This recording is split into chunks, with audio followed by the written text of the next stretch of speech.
Welcome to the first episode of the Gut Restore Guide podcast. I'm Olivia, and for 5 years I struggled with IBS until I finally managed to heal myself. Today, I help others to do the same through a holistic approach and through conversations like the one you're about to hear. In this first episode, I'm joined by Umer and Alina, two talented creators who started their career on YouTube and became known for their honesty about mental health, creativity, and real-life stories. Now they both live in Dubai, where they run Nova Studios, a creative agency focused on storytelling through content. And I'm especially excited about this episode because they are not just inspiring people, they are also my close friends. Thanks for coming. Happy to be here. I'm so excited to just talk about everything we literally talk every day about. So, guys, how do you feel right now just being in Dubai and running Nova Studios? And yeah, how are you? Grateful, definitely. I will start with the gratitude because always grateful to be where we are, everything that we're doing. Honestly, I don't know how things are happening, but they just happen. And then you look back and you see like the progress you make and you're like, oh, wow, it looks like I was doing something. But how it really feels is, I guess it feels like you're constantly not doing enough. Yeah. It really feels like you're not doing enough. And like, no matter what you do, it's just somehow like you just haven't done enough. Like that's it, you know? And I guess it never feels like you're making progress until you see that progress when you kind of like look back at it. So grateful, happy to be here. But it's definitely like, how do I say this? It's challenging. Like it is a lot to be here as well. Like it does take a toll on you for sure because of how fast life is over here, how happening it is. And we all love the opportunities, the money and all of that, but it is also very draining. So I guess if we're asking how we're feeling, grateful, but a little bit drained. Grateful, but a little bit drained. Just a little bit drained. That's a perfect explanation. That's we're grateful, but we're so drained. Like before this podcast started, Olivia looked at me and she's like, "Are you okay? Is everything fine? Are you sleeping enough?" I'm like, "No, Not really. And then I went on a tangent of like why I couldn't sleep, why this happened. I'm like, And your life back then looked also completely different, for sure. You grew up in Pakistan and you decided years ago to just share your stories online. What was the reason for that for you guys? I started YouTube because I was told by my therapist to start a YouTube channel because I was really sad. And then my brain only would focus on this. And what she taught me, which later I found out, the scientific term behind that is neurosynapses, is that if you try something new, then there's new code proteins, whatever it generates in your brain. I don't know the science properly behind that. But new genes code for new proteins within the brain, and then part of your brain which was nascent before, which was dormant before, starts to, spark up and light up.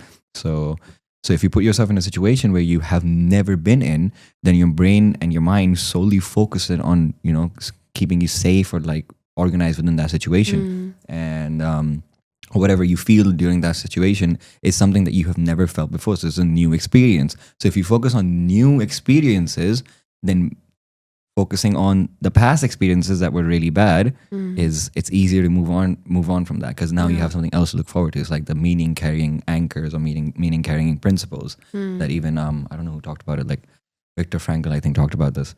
But yeah, so as for the YouTube thing, so that's what it was for me. It was a meaning carrying anchor that was sustaining me, and I was just making videos because solely for the fact that I didn't know how to record videos. I didn't have a phone. I didn't have a camera. I didn't have an editing software, nothing whatsoever. I didn't know how to use anything whatsoever. I was just making videos and content solely because it's a new skill that I'm learning, and that was it. That's why I started. And then I made like 15 videos in like 30 days, and now total videos that I have on my channel are 50. So 15 in the first month, and then 35 over the course of 2 years. Can you imagine? Crazy. Yeah, that initial drive, like I often wonder where it went because we were so consistent and so like. I think it was because dedicated. of COVID. We were really it was consistent. also, it had to be COVID for sure. We had nothing else going on at that time. Yeah, I mean, I think for both of us, we relate on this where we both sort of had YouTube as a coping mechanism in our life.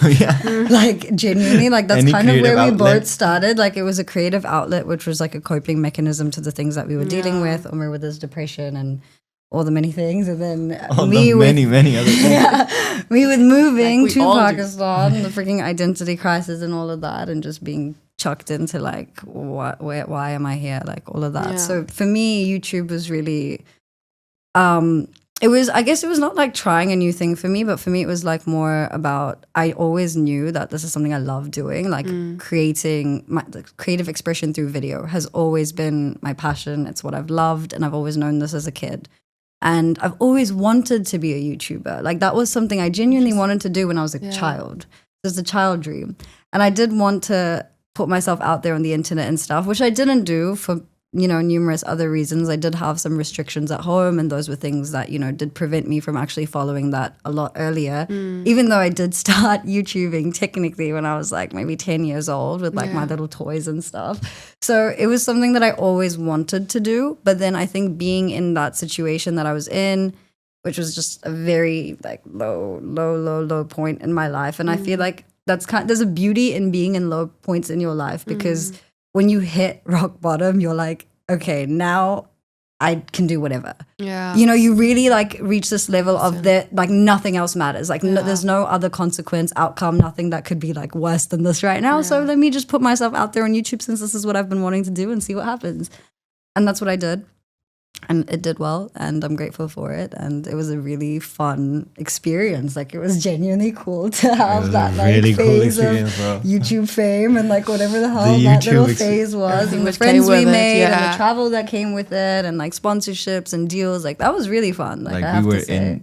It was just began like so YouTube began in a small little room with my mom's phone, right? That's how it Yeah. began for me. And I'm just sitting and telling stories. I don't know how to edit, nothing whatsoever. And slowly, like within the first month, one of the top YouTubers of Pakistan, she reached out to me, and I was like, holy shit, like how? And then I just kept on making videos and videos and videos. And for 6 months in, now Levi's reached out to me and Alina asking if we are willing to be brand ambassadors for them. Yeah, Like and it was so Crazy. exclusive back then, because no one else was doing it except I Yeah. think one other singer, and just just us. one more singer So, was doing it, and then us two, we were doing it. So we became like the Levi's brand ambassadors for Pakistan. This is really cool.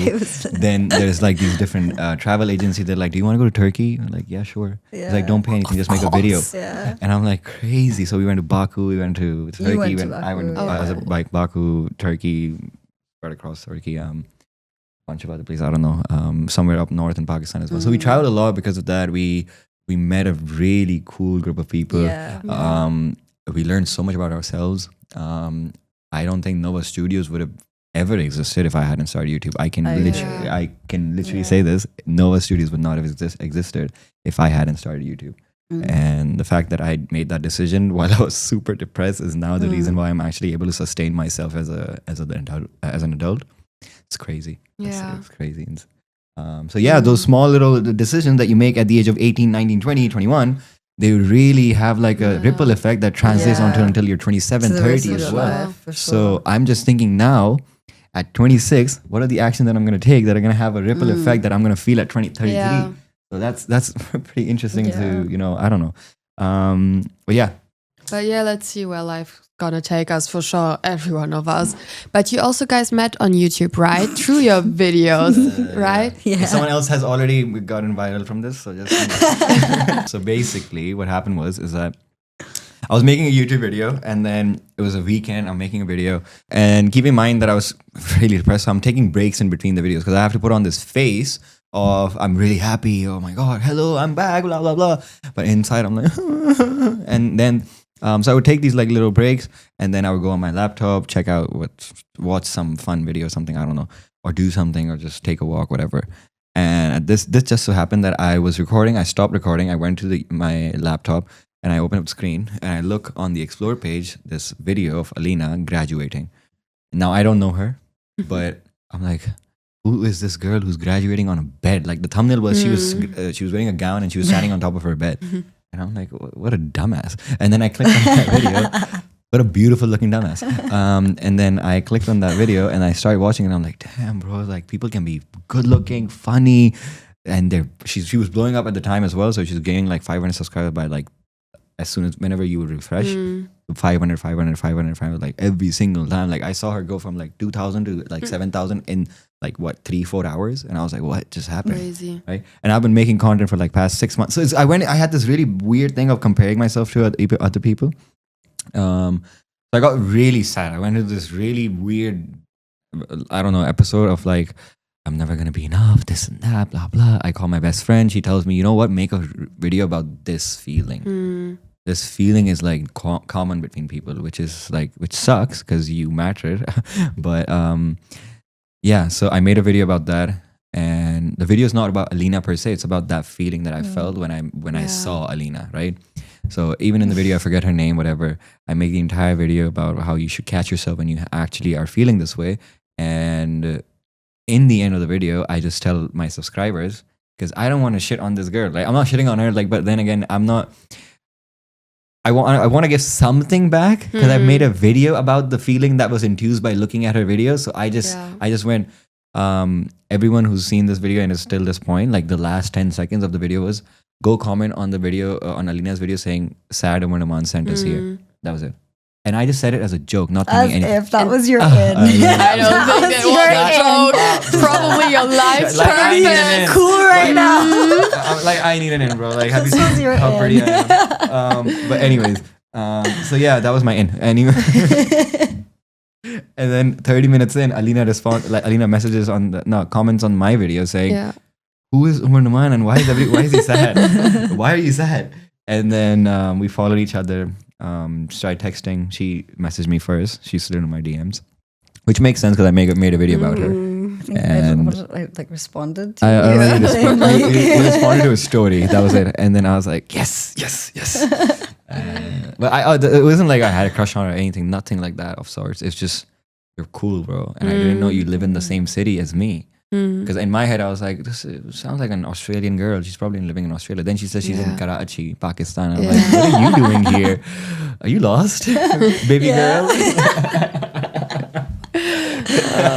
Anyway, so yeah, that was it. And then we just became friends. And then 2 years later, we got married. And now we're here. Dudum.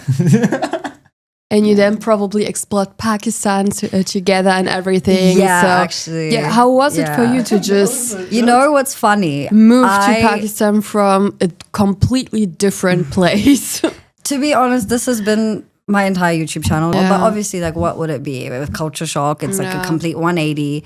Biggest thing is ease of life is like non-existent at all in Pakistan. It's like if it's a country where everything is like extra difficult on purpose for some reason. Like everything you want to do is like fighting for your life for some reason. So that was obviously like a huge thing that was like annoying about it. But the thing that was really beautiful about it is that I didn't like Pakistan and I was so ready to leave Pakistan and I just really dreaded being there. But then when I met Umer, it was in the last few months before I left. Yeah. So it was already at the end of like my 2 years that I had been there and I'm just like ready to go. And then literally my last month where we're packing up the entire house and sort of like, you saw my house, it was Her in house was boxes. fully The packed, first time he ever came to my house, it's in boxes. And he's like, wait, you're leaving? And I'm like, yeah, like I'm not gonna be here. Like, what do you mean? But it was interesting because when I met Umer, then I also was like blowing up on YouTube and then I met all these other people from like the YouTube community in Pakistan. And through that we started, like we got sent to like a YouTuber foot fest. It's such a weird thing to say out loud, by the way. Such a weird thing to say. Foot fest. We got It was like a football, like YouTubers playing football together sort of event. I'm never going to say foot fest again in my life. I don't know why it was called Foot Fest as well. Such a weird name. But that was so fun and that changed my perspective completely. Like it opened me up to people in a different way, to the country in a different way. Yeah. And I think in those last few months, like Umer really showed me Pakistan in a way I had not seen in the past 2 years. And then when I was leaving, I was actually upset about it. Yeah. Not like, but upset about, I guess, leaving maybe, the beautiful connections that I made and the memories. And it Connection was your plural, home. singular. So for sure, leaving home is always... Or do you... I would not say that. Yeah? I honestly do not feel like I ever identified with Pakistan as home. Interesting. Yeah, like at any point. So I would not say that. Although you have Pakistani roots. Yeah.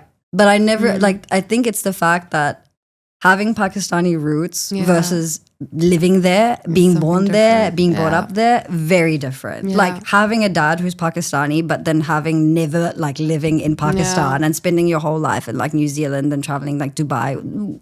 And my mom's Russian. Like, where was I supposed to feel like Pakistan is home? I don't feel like Russia's home either. I've never been. Like, how can I say Russia's my home, even if it's my roots, you know? Yeah. So in this regard, I never felt like it was home. And I always knew it was temporary. And I always knew that eventually we would be leaving and moving on to the next chapter. It's just a matter of like, how soon is this going to go? And yeah. But it shaped you as a human 100%, being for sure. 100%. And your personality in general. I wouldn't change it for the world. It's like, it really shaped me into who I am. And I'm grateful for it. Like, I really am. Looking back at it now, very grateful for the experience. Yeah. And it's also for you. Pakistan is challenging and can be challenging. Also, when you live there and you were born there and everything. How was it for you just being there? I get so much hate for this because I just say what I actually truly believe about Pakistan. It's not that I hate my country. I love my country. Yeah. But the facts are the facts, right? So the ease of life is not there. Like okay, I'll just say this one thing. In a country, I'll look in the camera and say this so that the hate that I get, you guys can shut the up. If in a country, you are consistently scared about walking outside of your house. As soon as you walk outside of your house, you don't know what's going to happen. You really don't know. Alhamdulillah, you don't have that fear here in Dubai. Alhamdulillah. But if you're in a country where the price of a life is literally nothing. Yeah. If you live in a country where the price of a child's life and the price of anyone's life is basically nothing. And every single day you see like 50, 60,000 people, somehow people dying. Not 50, 60,000. 50, 60, 10, 12. Even one person dying every single day, bro. Going missing, getting kidnapped. Horrible, atrocious crimes. I went to Pakistan this time and I was like, there was this case that was going on between like these two friends. And the other friend burned the other guy alive. Yeah, and these were people and that my sister knew. Like, it was crazy. It was like from the school like group. Like, there was this whole thing going on. Like it was a group, and Alina's like friends with the guy who got burned. No, I'm not. Alina's sister. Alina's sister. I think mutual friend or something mutual like friend, that. Yeah, right? yeah. He's in the group, so we knew the guy. And then on top of that, there was another thing that was happening. There was this guy who was basically trafficking kids. And he had trafficked around 300 kids from the same neighborhood, and no one said even a single word to him. And he was basically just getting these kids, like making snuff films with these kids, and then posting them on the dark web. This dude exists. So basically, all of this stuff is happening in Pakistan. Very normally. And it's very normal, and no one's saying anything about it. And even if you do, then you're like, why are you making Pakistan look so bad? I'm not making Pakistan look so bad. Let's call a spade as a spade, right? Let's do that. Let's call it for what it is. So as much as I love Pakistan and everything, and I grew up there, I wouldn't like. I'm a Pakistani, alhamdulillah, and I grew up for 24 years of my life there. So, and I wouldn't change that for anything. But there's a reason why every single one of you want to leave the country and find better opportunities somewhere else. There's a reason for that, and you can't deny that. So stop hating me on the comments. And just going through all the stress you just already mentioned, how was it just for you mentally, and also when it comes to your body? Have you felt like anything like weird? How was it? Well, I'll tell you this. At that point in time, I think also I was younger. So I didn't really, like, I wasn't focused on these things at all. Like, when I was in Pakistan, I was in my 17, 18 years old, like 16, 17, 18, basically. Well, yeah, around the age where I did not really care about what is happening in my body, and I also did not have like much knowledge in this regard at all, per se. Like I didn't, like, it wasn't something I thought of like at all. I did not go out of my way to think about my mind, body, soul, and like its alignment. Like, it was not something I used to think of at that point of time. I can tell you that mentally I was in a horrible place, 100%. Fitness wise, I can also tell you that was in the gutter. Like, there was no sort of. And I think a lot of that has to do with like the lifestyle that there is there. Like, it is hard to sort of find like a swimming pool to go and swim at, or like a nice gym. It is difficult. Like, it's just these things are not. It's not anymore. It's not anymore. Yeah, that I mean, much, to say like it was not like I guess, as easy as it might be in other places. You Yeah. do have to go out of your way a little bit to find it, make it work for you. So at that time, again, it was not my focal point, so I can't really comment on that, based on that point of time. However, what I can say now is, now that I've sort of started paying attention to these things, and I really do see the impact of like everything I eat and how I sleep and what I put in my body and how much I move my body, these things have such a huge impact on my day, on how I am, on my mental health, on my efficiency, in every single way, shape, and form. Yeah. And now that I pay attention to it, and now that I, like, let's say I do things to nurture it, or I do things to sort of like optimize my performance as a person by just watching what I'm eating and like, these things, it's tremendous. Like, it's had a huge impact on my life. I see life differently. Like, everything's different now. And when I actually went to Pakistan just a month ago, we went to Pakistan to visit. We went And to it was Karachi. my first time going back in like over a year, or like 2 years, I think for me it had been. And I went back to Pakistan, and that's where it hit me so hard that I would probably die if I lived there. Like, I'm sorry, but the food, the health, like, nobody cares about what they're putting in their body. Everything that you're eating is drenched in oil. We spent the first 3 days there, and I literally did not go to the toilet once. And then I was like, why? Oh, I did not eat fiber even once. Like, there was nothing in my diet that had fiber. Can you imagine? And like, it's such basic tiny things, or like just even noticing that nobody moves. Like, everyone sits on their ass all day long. And I'm just like in a way, I can't even blame them, because that's just the way that life is. But it's just designed in such a way that is unhealthy, that I'm so like, I'm not surprised that you're having all these health issues. I'm not surprised that you're like depressed as shit. Like, I'm not surprised that like people are generally, if you talk to people generally, they're just, no, everyone's agitated. Everyone's like low, and no one has like great things to say. Like, it's a very like, I don't know, at least this time when I went back, I really felt like in general, everyone was very like, just like annoyed and complainy and just like, just low, and everyone has this issue and that issue, and new health issues are coming up and this and that. And it's like, well, the lifestyle is very clear. Like, I would, like, what do you think will happen? Medication is always the solution for everything, right? God. Antibiotics. Yeah, I got sick when I was there. Oh. Immediately, antibiotics. Yeah. What antibiotics? Like, the worst thing. Yeah. I have an aunt. Okay, so we went to see her. We went to Pakistan. We went to see her. Now she's one of my favorite aunts, because she's a double doctor, right? So she became a doctor, and then she got a PhD, and then she gave a lecture in Harvard and MIT, and then she's like a proper like smart woman, right? This time I went back, and I was like, okay, so tell me something interesting that you did. She's like, okay. So I went to Islamabad, which is another city, which is the capital of Pakistan, and I went there to deliver a keynote speech or something. She went there to deliver a presentation, and the presentation was about this new sort of disease that they found that is present only in Pakistani people, and it's incurable. You can't cure this disease. They just found this disease, and I was like, "What is it?" And she said, "It's the disease." The easiest way to explain this is that in Pakistan, there's a tendency that people. So when you go to a pharmacy in Pakistan, you can just get any medicine, any medication that you want. Just prescribe yourself. Oh, I have a friend who's doing medical, so I'll just ask him, I feel this way, or I'll ask WebMD and get like, oh, clearly I have cancer probably, so let's just go get cancer medication, I guess. Like, literally, this is how they are, right? So, and the antibiotic thing became such a huge thing in Pakistan that if you're feeling this, oh, just take this antibiotic. Yeah. You don't understand that you have to do an entire course. So what she found is that there's an infection within Pakistanis, solely Pakistanis. It's incurable. It's making them literally slowly deteriorate and die. And it's solely because they have been diagnosing themselves for most of their lives, taking whatever medication they got and they thought was the right medication, doing these courses, but not to its fullest, specifically with medicines that are like 400 mg, 1000 mg, like antibiotics. And now they've developed this disease that is completely incurable, and they don't have any solution for it. So, and I'm like, okay, so where's the good news? She's like, there's no good news. This is it. I'm like, they're working on it. They're working on a cure, but she said it's like, I don't know, it's very difficult. And since it's completely new, and I just found it, like she's one of the people who found it. She's like, I mean, let me just understand the disease first and then I'll come up with a cure. But by then, like currently people are dying as well because of this. So I don't know.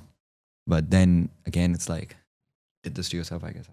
It's like the way that the structure of the country, it's just made in a way that's wrong. Yeah. Like you can we prevent. stop shitting on Pakistan? I'm just Yeah, saying, but you can prevent it's the so corruption. much. It's the reason that people can get any medication and do this to themselves is because there's no restriction on it. Like that's the root issue, really. Yeah. There's no, I guess, proper education on these things. They don't like no one teaches you about the sort of health and stuff when you're at school.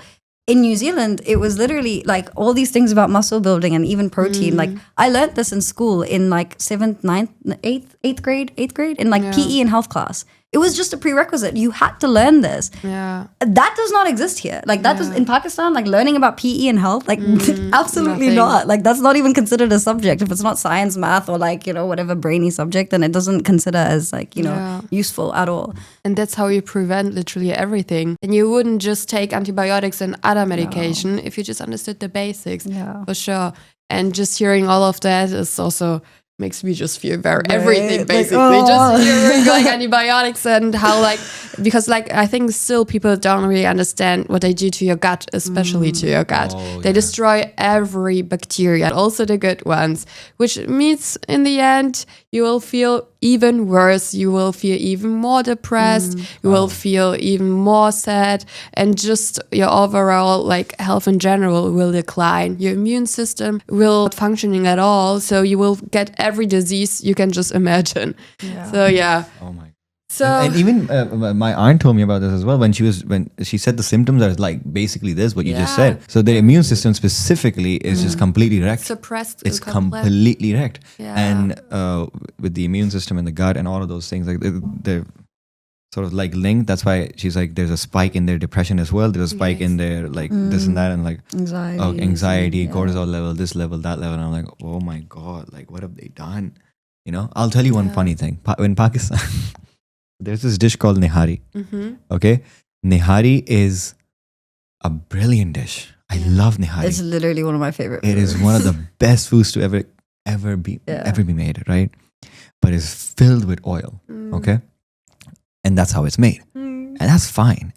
But nihari, the word comes from nihar, which means nihar mu, and that's an Urdu word, which means to eat it when you wake up. So this food, nihari, is basically breakfast.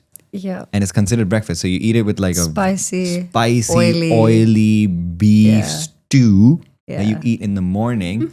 And you eat it because it's called nihari, and you eat it when you wake up and you're on an empty stomach. So you start your day with low energy immediately just by eating all this stuff. You start your day by crashing out, basically. But what can you do? Are there specific things that you implement into your life to just feel better when it comes to energy and just food? We talk about this every day, basically. Oh my God. Well, I did do small little changes, but I think the biggest thing that I did was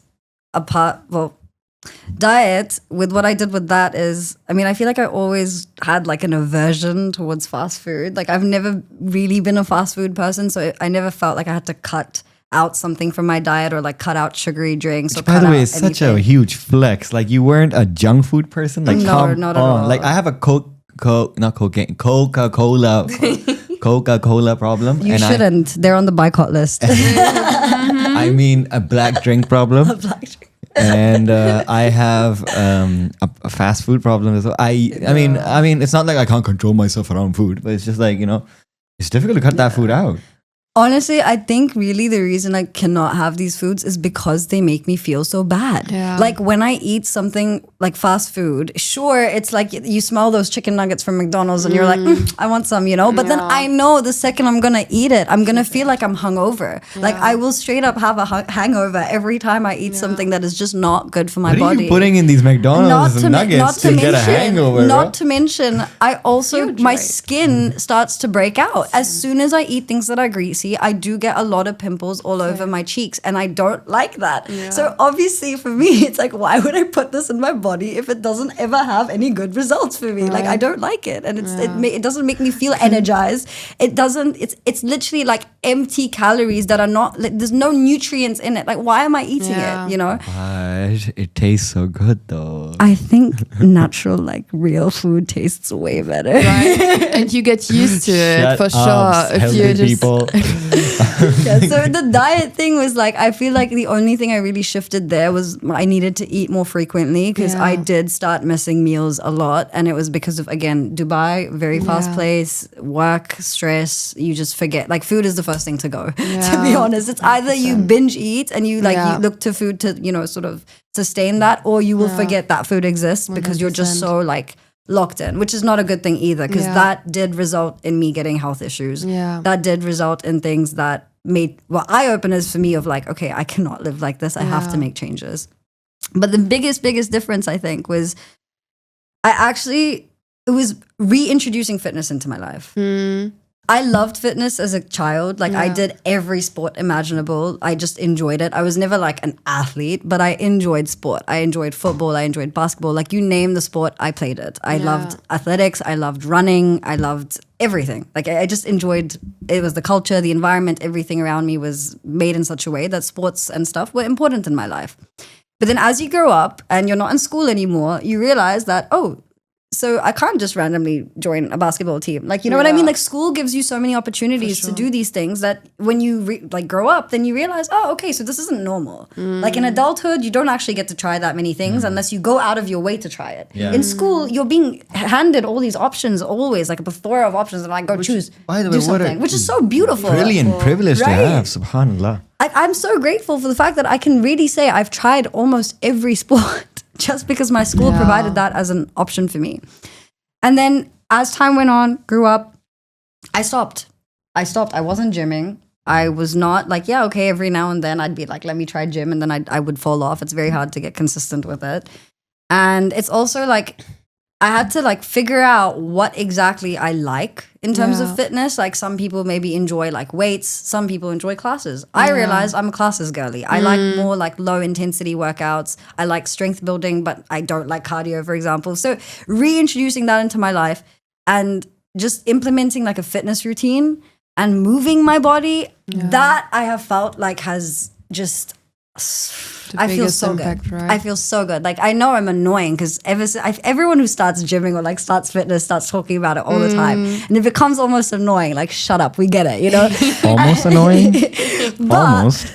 It's so true. Like, it's just when you start doing it, it's just the feeling that you get in your body. Like, you feel so strong and you just feel so good, and you just feel like you're really doing something for yourself. Like, I really feel like I'm doing this for me, you know. 100% right. And that has been like something that really I feel has... And you get addicted to this feeling. It's the same thing with nutrition, right? You get energy and you don't feel like you're drained all the time.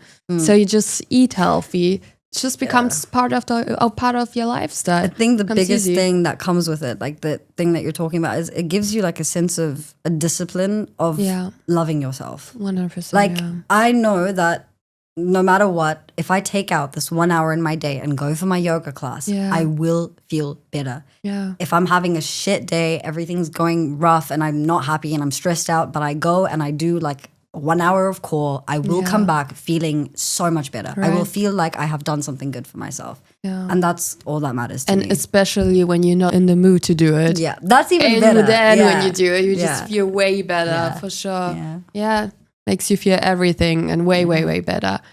Is there something for you, what you would say is like the key to health for you? Funny story of how I figured it out. So I had been going through this, like I had been burnt out for a while. I had been working like nonstop, sometimes even 18 hours a day. Like, it was crazy. Like, I was because Noah Studios had just started. It was just me and Alina. We were trying to make do with different things, and we got like this huge client, mashallah, alhamdulillah, instantly, which was Dubai Holding. And now we got this insane client that was the client of our dreams in a way, and we got them like in our first month. Alhamdulillah, mashallah, subhanallah. They're still our clients, subhanallah, mashallah. So we get this client, we're working nonstop, then we get more and more and more and more and more clients. Our work starts getting more and more, right?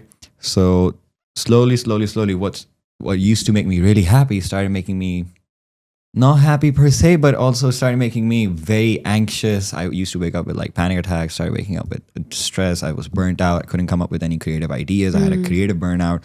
So that is something that just does not work for me, because if I have a creative burnout, or if I have like any sort of burnout per se, then that means the company has a burnout. Yeah. Then that means the 12, 14 people who are attached to this company who are getting paid as salary, not getting paid the salary. Yeah. So like I need to sort that out. So I had this prevailing pain in my gut, okay? And I didn't really know what it was. I just thought it's linked to your stress and whatever, blah, blah, blah. That's when I realized Olivia exists. We became friends with this person. And Olivia, the friendship that we were just like new friends. But it was just, she It's talks also about the guy. the funniest way how we also met. We met in a really funny way. I was just wanted a phone charger, and then she was sitting next to a socket in an empty cafe. That was the only socket. So I was like, can I borrow the socket? But it looked like a weirdo sitting next to it. So I was like, I just want the socket. And then that was it. And then we just made some jokes and became friends. And so this happened. The gut thing happened. I called Olivia the next day, and I'm like, Olivia, I told Alina this, and I was like, let's call Olivia and ask her. Then we met. I told you about all of this, and then you gave me like this, do this, do this, do this. And after that, Alina was telling me how to do all of those things for a while, right? But you are writing a book about this, right? So you get what I mean? I'm just stupid. No, you're not. Bro, that's not what I mean. There's a difference between a medical student and there's a difference between a medical a doctor, right? Like as much as the student could be a prodigy. Yeah. So anyways, so I call Olivia and I'm like, what do I do? And then she comes over, you come over, you tell us all of these things. And literally it solved, I would say 40 to 50% of my stress was gone. Like I started taking care of this thing. Phenomenal. And now I have to do like these things. These guys have been up my ass to do this gut microbiome test and this and that and blah, blah, blah, and fix this. Not just you guys, there's like multiple other friends of mine that are just like, fix this. I'm like, okay, I will. Just give me some time. And but the gut thing is real. It's a crazy. Start a hashtag. Like Let's fix Umer's gut together. Right. And that's the reason why I love this topic, just in general, like gut. Bro, The most. I always Can fix everything, which is because you think the issue is here, or in your heart, or in some past thing that happened. The issue is residing here in the present, in your gut. If you fix this, you fix this, you're happy. You're not happy. Everywhere.